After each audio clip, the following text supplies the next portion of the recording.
Hello and welcome back to Scrap Kitchen. This is episode 5. I'm calling it Needful. Right now I'm recording this in the sunny back garden of the house that I'm already visiting. So if you hear some wind or some rustling leaves, that's because there are. Recently I've been thinking about the poem A Small Needful Fact by Gay, which talks about the murder of Eric Garner at the hands of the police.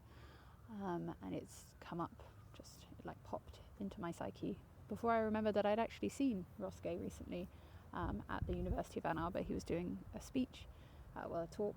I don't know what people do at universities for this kind of stuff. Yeah, a poem thing. And he read from his latest book, and it made me really want to get back into writing. And then when this poem popped back up for me, I was like, oh damn! I've seen this guy. He's great. And this poem is something.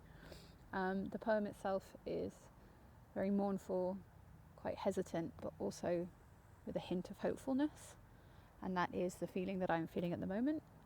Some of this is to do with Palestine, the Congo, just all of the places in the world where shit is happening, and of course there are things that we can do. We can not combat, this isn't a war, but there are things that can and should be done, like boycotts, sanctions, divestments while we still can, protests, chaining yourselves to arms dealers. There's a lot of stuff that can be done, but there's also at times it feels like there's nothing that can be done, and that's not true. But in all of this mourning and sadness and righteous anger action, there also has to be the noticing of the inequality in our where we live, in our very in our hyper local spaces.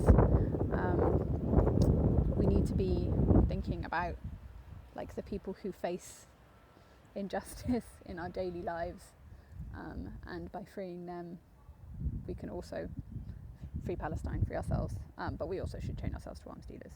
I'm just thinking about this since this morning. I was at a bike co-op where people fix each other's bikes in the local neighbourhood, and there were all sorts of people there, businessmen, unhoused people, hipsters, and getting their bikes fixed for free. There was also the community gardens near me, or maybe their allotments, have wheelchair accessible raised beds, and that was something I always dreamed of for the farm that we eventually are going to have.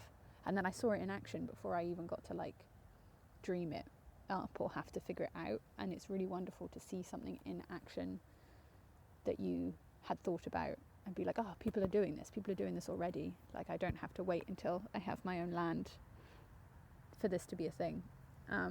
So that is, a small needful fact that even within this morning there are people doing things and people striving to make their communities a fairer and more equal place. So yeah, on that fun and cheery start, I don't know, it feels weird to be making anything that is overly fun and cheery at this time. It feels like it's disingenuous. But yeah, I said I was going to do this every week, so I'm going to do this every week. For the current farm that we're working on, the potting soil finally arrived. That was a sharp pivot, wasn't it? So we have done a lot of seeds on seeds. We've been seeding all our alliums, so a lot of onions, some leeks, and then lettuce, Asian greens, so bok choy and meiching choy, and I think that's it. But we've been seeding a lot of stuff, and so it feels like we're actually starting to grow stuff, all these little seedlings peeking out of the dirt. We've been direct seeding a lot as well, and the water's working again. The water got fixed by Glenn, who works on the farm, and yeah, so we can actually water all the stuff that we've put in the ground, which is pretty nice. Yeah, in other news, I dropped a tray of leeks, but in the grand scheme of things that really doesn't matter. Yeah, we're just getting ready. The staff that we're hiring, I think we're hiring one more person. Everyone's starting on the 14th of March, so there's a sort of gearing up, a ramping up towards that. So we're going to be printing out special things and laminating them, and I don't know, whatever else people do to make their standard operating procedures very clear. So yeah, we're doing a lot of that kind of stuff, and cleaning out the fridge, and I don't know, lots of washing, lots of bleaching. So that's what we're doing on the current farm and for our future farm. Things have been pretty on pause this week. My partner just finished his other job at the start of last week, or a Monday back. So I think a break was needed, so we weren't going to push so hard on like our future farming for like maybe 1 week. But now we're going to get back into it and be working a bit more on the business plan. We also got a offer for a first right to refusal, which from my mother's friend for when they buy land, possibly. No pressure. But so for anyone who doesn't know, a first right to refusal is something that we were introduced to by our bosses in Virginia.